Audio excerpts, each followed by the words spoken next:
Hello, my friends. Thanks for joining us once again for another week of Spiritism, a closer look. You are on Kardec Radio, and I'm Luiz Lima, your host for tonight, broadcasting from Orlando, Florida.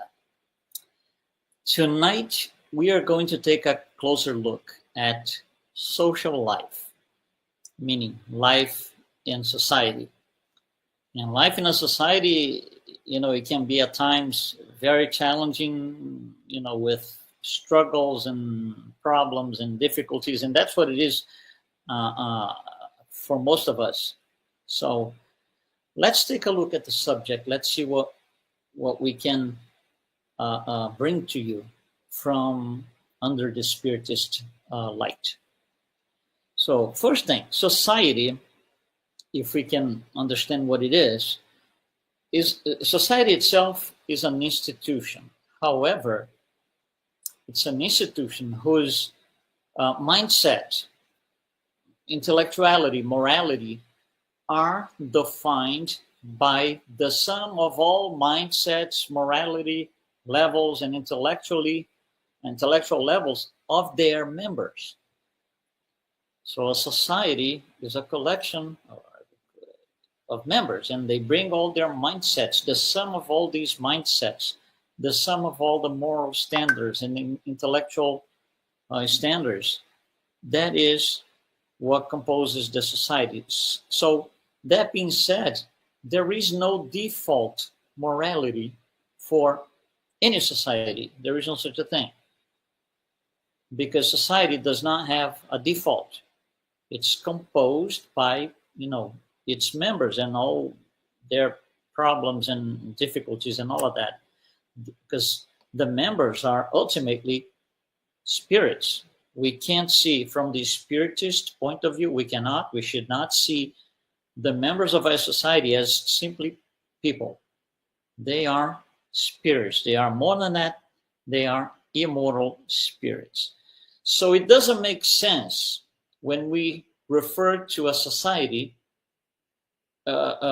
to refer to the institution only. It doesn't make sense. We have to attach its members and their moral standards, their intellectual level, and so and so and so. So when we say society, that's all included. It's not only the institution by itself. No, the members are part of it. Now, a society can evolve, or I would say implode. Those would be the two extremes. So society can implode or evolve depending on the nature of the spirits who are the members of this society. So society, and their members could be a progressive society, but it could also be a stagnant society that's not going anywhere, it's not doing anything.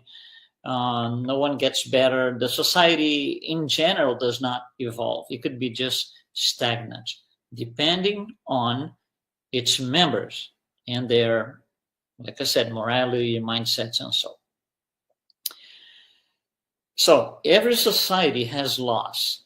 Every society has its own laws, and it's different for every society, depending on what the purpose of that society is. So they have target laws.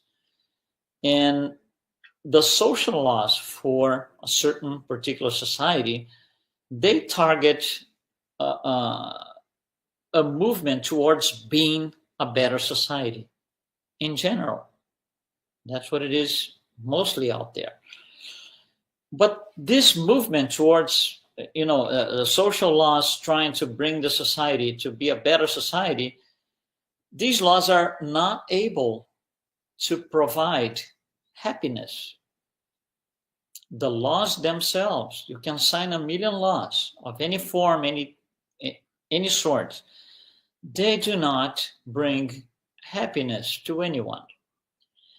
And the reason is happiness or these laws, they could, if they are appropriate for the purpose of the society, they could limit the passions of the members, but it doesn't eliminate them. And the passions, the vices, that's where the trouble is. So the laws are not going to do this. Second, the laws of a society do not transcend the lifetime of its members. You can't, for example, put a law that is, if you do this, this is the penalty for doing this particular thing wrong. And the penalty is, you're going to be in jail for, let's just say, the rest of your life, plus the first 10 years of your next life. There is no such a thing. It's not possible. So these laws, they are not made for immortal spirits. They are more repressive than educational. Because in order to be really educational, we would have to have a span of lifetimes in mind when we write these laws. So repressing evil in the members of the society does not eliminate them. You can repress evil acts, but they're still going to be there. So not necessarily the law is the solution to all the problems. And the reason is the laws are written by imperfect spirits, targeting personal gain invariably. I'm going to say that again. The laws are written by imperfect spirits. We're talking about social laws, the laws of a society, not the law from God. No. So social laws, we also call sometimes disciplinary laws, depending what term you prefer. But these laws are written by imperfect spirits. So the social law, or the civil law, if you will, they only change the surface, not the root. So what we need are moral laws, which can, I would say, maybe penetrate deep into the conscience of its members and then change it. But we are not the ones. When I mean we, is you, me, the population of the world, incarnated spirits, even discarnated spirits. We are not able to write these laws, the moral laws. There's only one, God. It comes from above. We don't write these laws, we abide to them. So, several societies write their laws, and some of these laws have, obviously, laws have impacts, but some of these laws, the impact is, it reduces the ability of the intelligent principle advancement, right? Again, we are talking about Spiritism here, so the members are not simply people. The members are spirits. So certain laws reduce the ability of these spirits to advance because they carry this, using a more modern term, dictatorial laws that take away the opportunity for the spirits to advance. It might sound a little strange, so let's dig in a little more, because this is really important and really interesting what we see out there in the world. These societies that impose oppression upon their members, it makes it very difficult, if not impossible, for advanced spirits to make full use of its abilities. All members have to stay at the same level in societies like this. So all members, that's the goal of a society like that. The goal is to have all members at the same level, so they are all the same. The problem is, this is from the point of view of the human mind. But each of those members are spirits at different levels of advancement. So let me bring you this here on the screen so we can discuss a little better. We've shown this several times. It's called the Spirit Scale. You can find on our YouTube channels several talks about it. So I'm going to leave this picture here because we're going to speak by looking at it. So very likely, high order spirits, which are the ones in shades of green that you see on the screen. So these higher order spirits have to live as if they were lower order spirits in societies like these under oppression. They are pushed to do things and behave as if they were lower order spirits. And this, by the way, is not only unfair, but it doesn't align with divine justice. So, by looking at the picture, let's say that we have a society, or we are looking at a society that has spirits ranging from frivolous to, let's say, learned. So this here is the range of the society. It goes from frivolous to learned. And anything in between. So you got a mix of spirits in different stages of advancement, but within these two, between frivolous and learned. In a very highly oppressed society, what happens is everybody has to be equal. But intelligent principles are not equal. So you cannot assume that you're going to make the low order spirits jump a little bit and the high order spirits come down a little bit so they meet in the middle. This is not going to happen. So in societies like that, everybody's pushed down to the bottom of the scale. So all spirits, regardless if they are frivolous, pseudo-learned, neutral, benevolent, or learned, they are pushed down to the level of the inferior ones, frivolous. So can you imagine, say, a learned spirit having to live as a frivolous one? What does a frivolous spirit do? Rob, corruption, killing. Do you see what the problem is? So, because we're not dealing with people, we are dealing with spirits, the intelligent principle that have levels of advancement. You see, don't mix equal opportunity for equal results.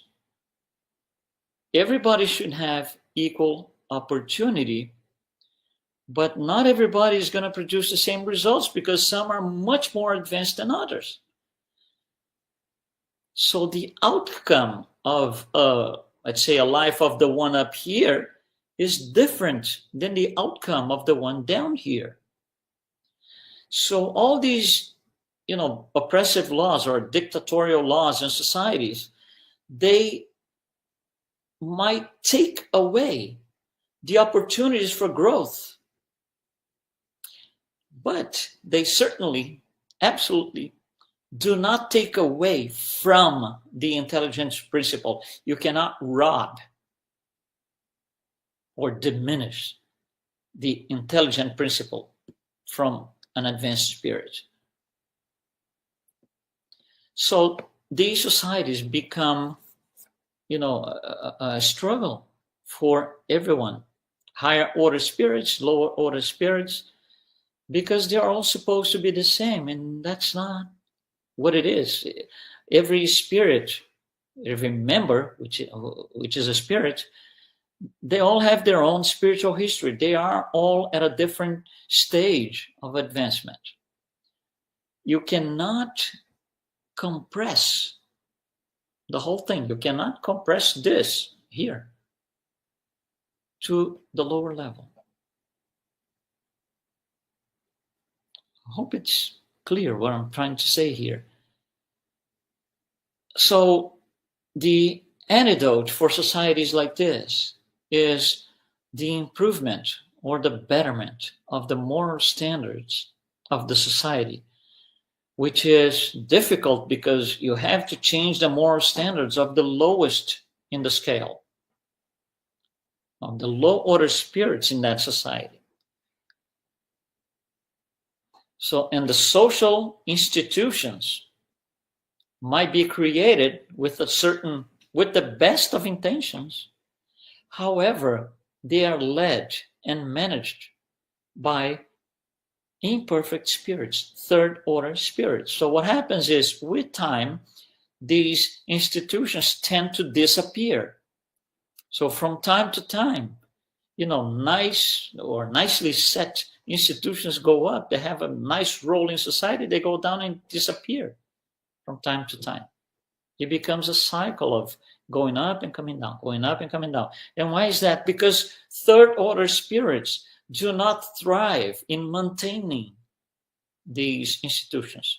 They rather destroy them due to personal interests.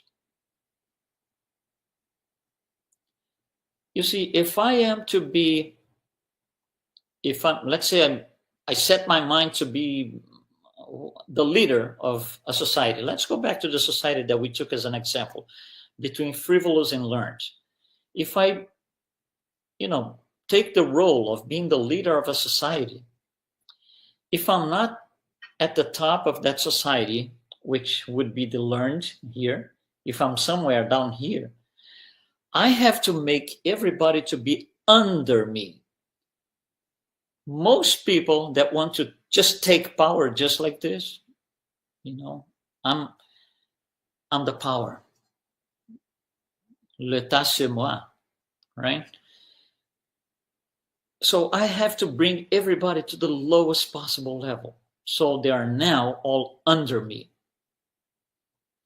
And that's what happens with oppression. And this is around the world. It happens in different places. It happens at different times.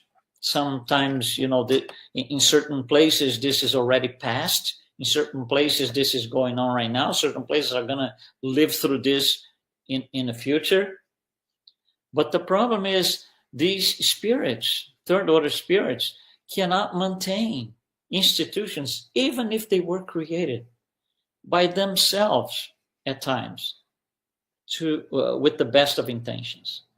They implode the society by compressing the supposedly level of intelligent principles.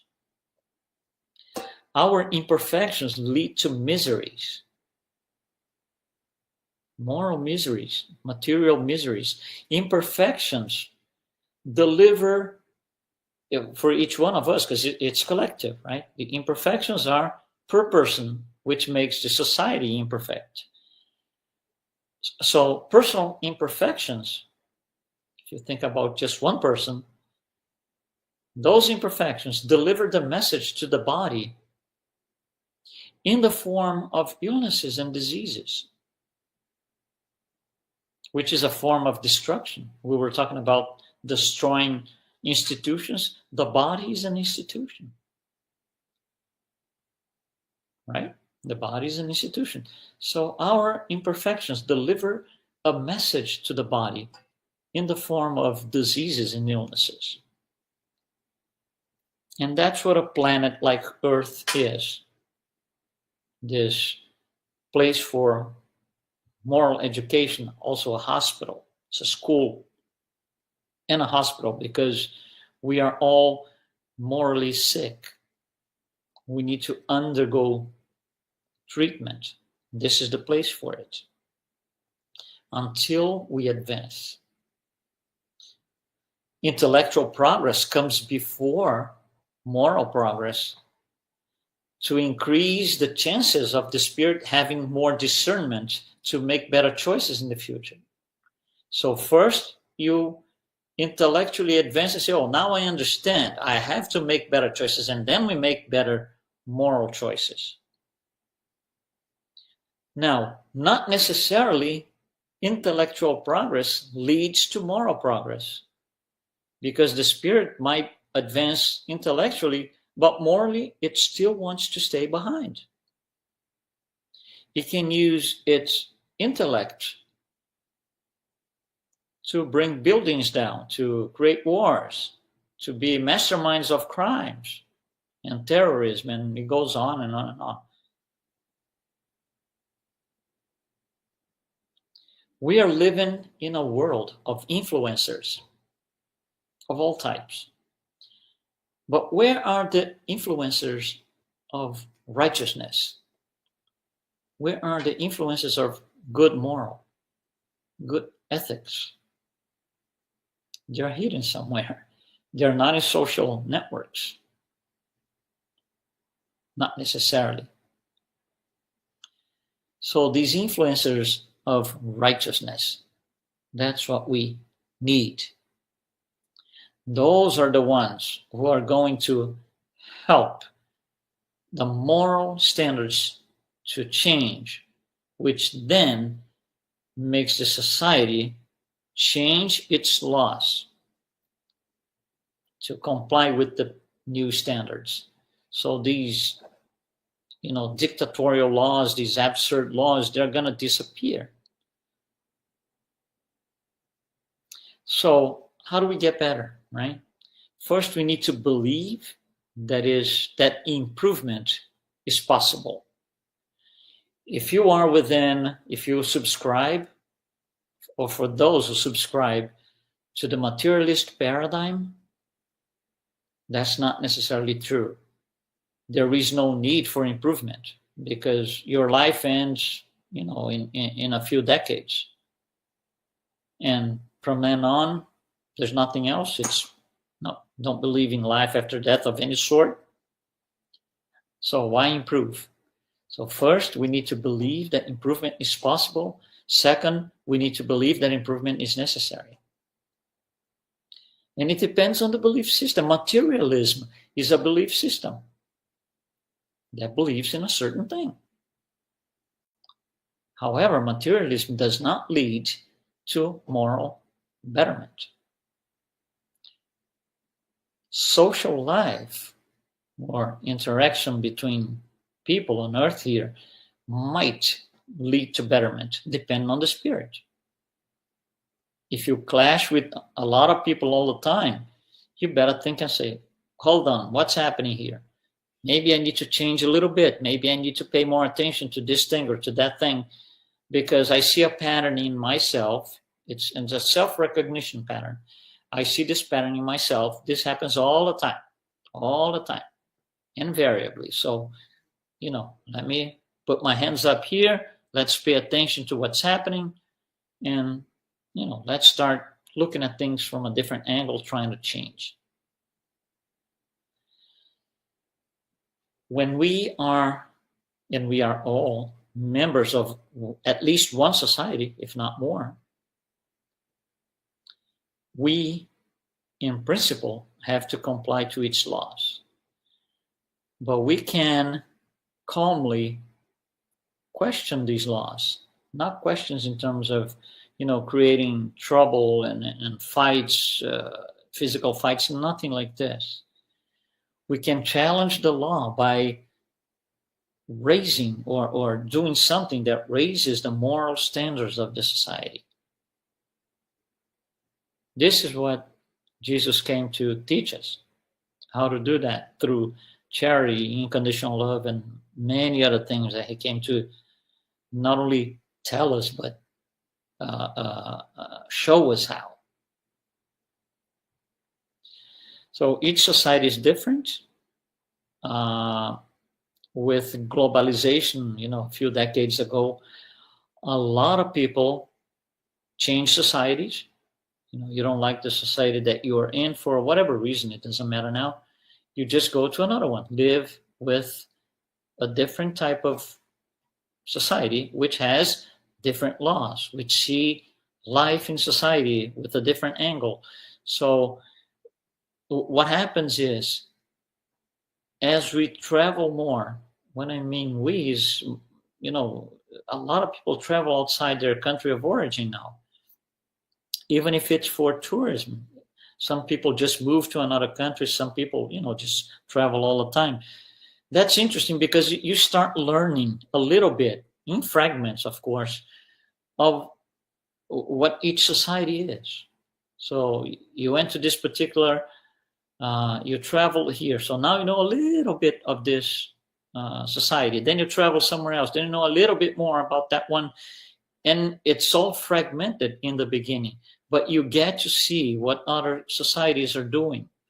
And maybe Some of the societies, that we look at are better than ours. So we can use them as a reference to change and raise the moral standards of our own society. And never forget this. The members of a society are not simply people. They are immortal spirits. They're spirits, intelligent principles at different stages of advancement, development. So, on oppressive societies that try to compress all of that to one lower or the lowest possible level of spirit, the society, at one point or another, it's going to implode because it's simply not possible. I just wanted to mention to you here something very interesting. It's called, let me take this out here. It's called KardecFlix.com. It's a new site. It's a new platform, actually, and you see the description here. It's full of Spiritism resources, videos, interviews, books, studies, very lectures, talks, very interesting. And I really encourage you to take a look at it. It's huge. It's huge. So you're going to spend time there just, gathering how much information you can find on KardecFlix.com. But don't miss it. Don't miss it. Go there. It's a beautiful thing. It's a new thing that started just this year on the 4th of July. And you're invited. So go there, check it out, and let's evolve together. Thanks so much for one more participation. And I'll see you next week. Wednesday.